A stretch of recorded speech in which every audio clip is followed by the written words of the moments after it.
Katamarayudu shooting లో జనసేన పరమైన రాజకీయ పనుల్లో బిజీగా ఉన్న పవన్ కళ్యాణ్ ఈ రోజు బోస్టన్ బయలుదేరి వెళ్లినట్లు తెలుస్తుంది.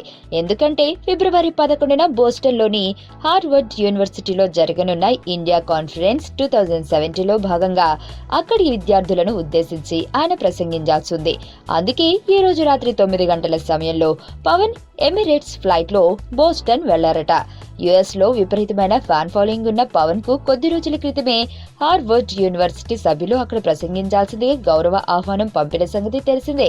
ఇకపోతే ఈ హార్వర్డ్ యూనివర్సిటీ ప్రపంచంలోనే ప్రసిద్ధిగాంచిన అత్యుత్తమ యూనివర్సిటీల్లో ఒకటి.